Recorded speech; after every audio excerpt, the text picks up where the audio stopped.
Sir నమస్కారం sir. నమస్తే.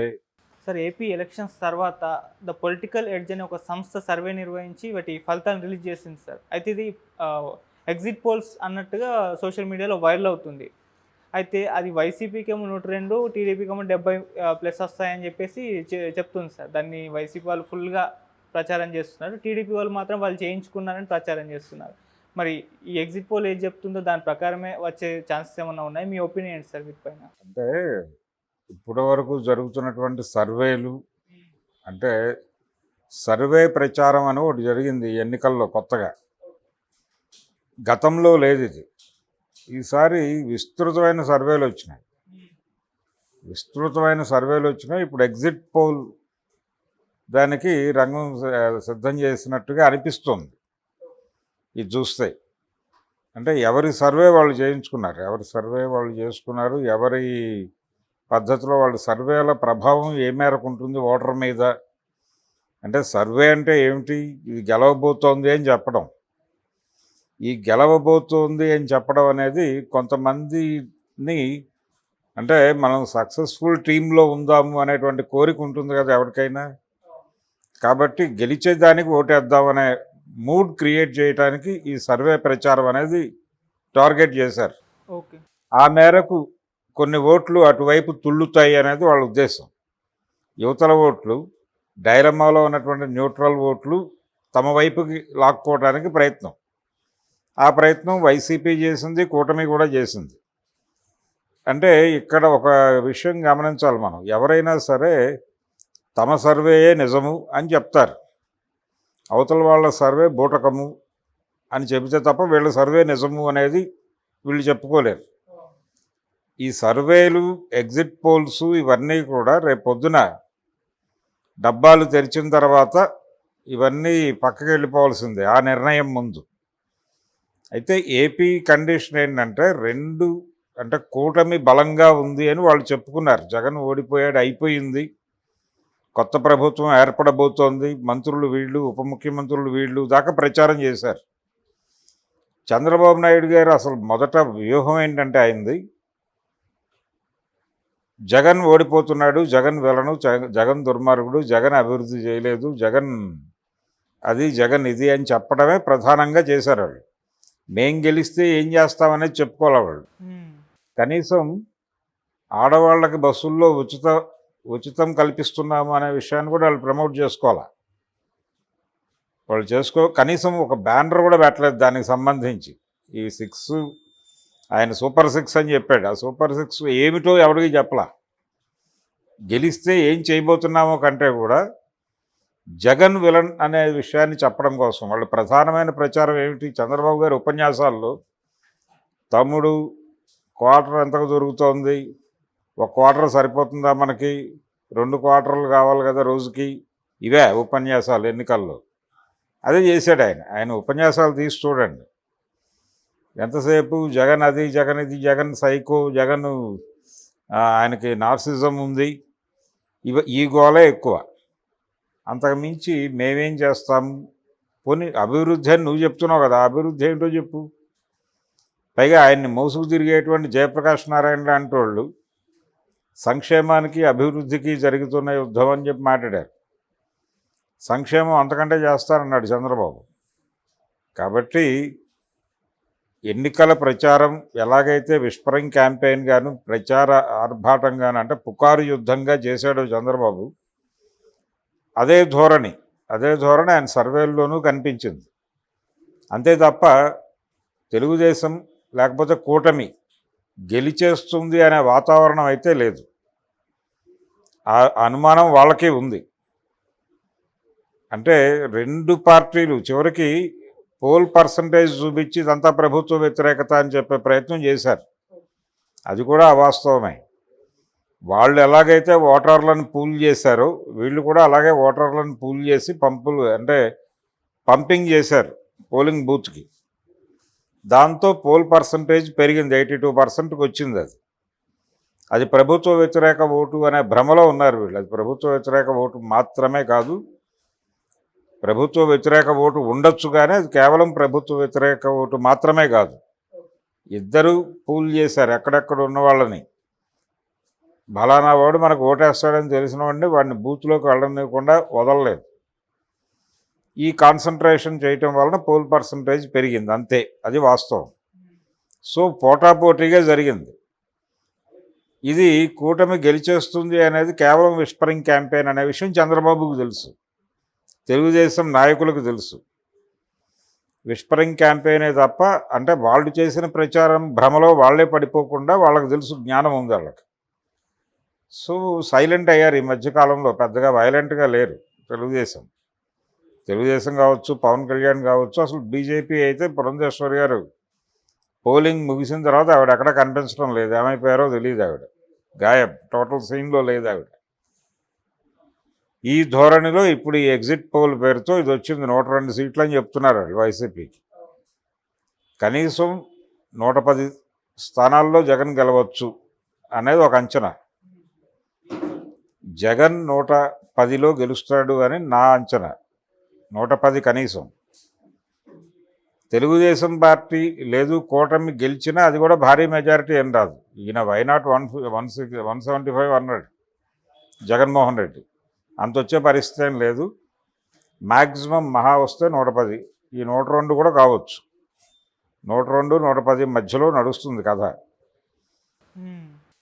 TDP పరిస్థితి గందరగోళమే, జనసేన పరిస్థితి గందరగోళమే. ఇప్పుడు అక్కడ పిఠాపురంలో కూడా చాలా లో మార్జిన్తో, తక్కువ మార్జిన్తో పవన్ కళ్యాణ్ ఓడిపోబోతున్నాడు.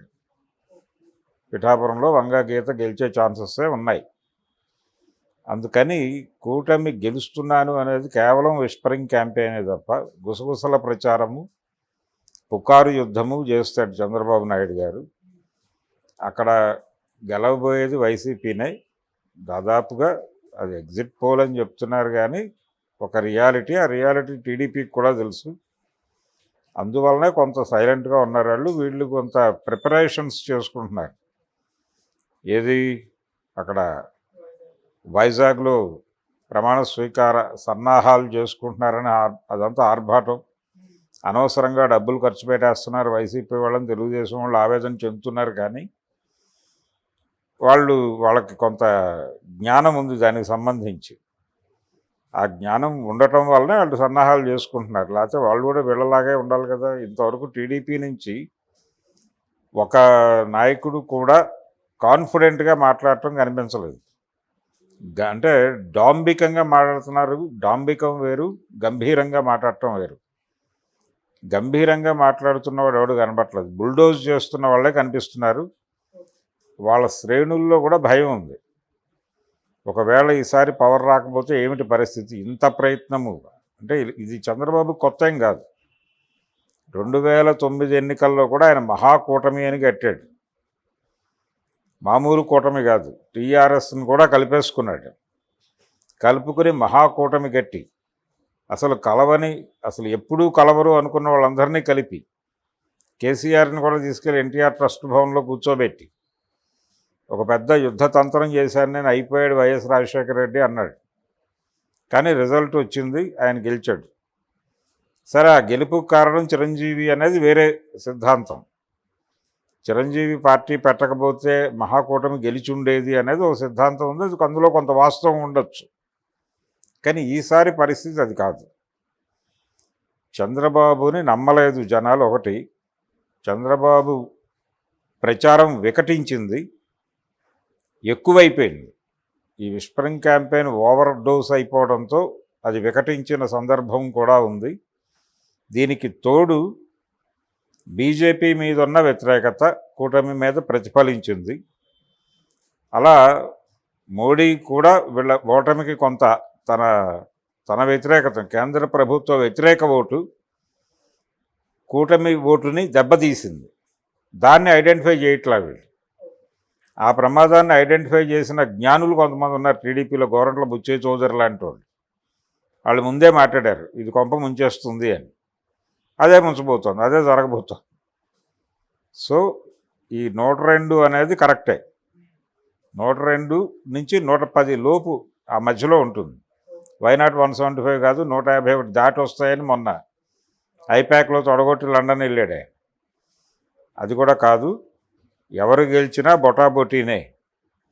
టీడీపీ గెలిచినా అదే పరిస్థితి, కూటమి గెలిచినా అదే పరిస్థితి, అదే 102, 110 మధ్య.